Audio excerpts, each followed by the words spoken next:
শুক্রবার দক্ষিণেশ্বর মন্দিরে পুজো দিয়ে মনোনয়ন জমা দিতে গেলেন দমদম লোকসভা কেন্দ্রের সৌগত রায়।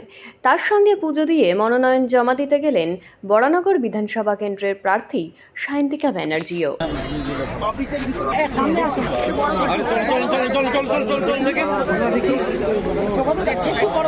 আরে উল্টো দিকে যাচ্ছেন, আমার সঙ্গে আসুন, আমার সঙ্গে আসুন, এইদিকে স্যার, স্যার এদিকে স্যার।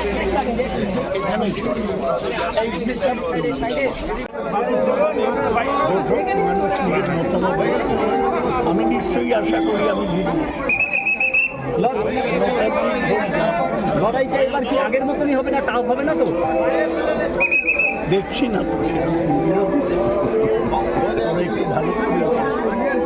অসংখ্য ধন্যবাদ। জয় বাংলা, জয় বাংলা, মমতা ব্যানার্জি জিন্দাবাদ।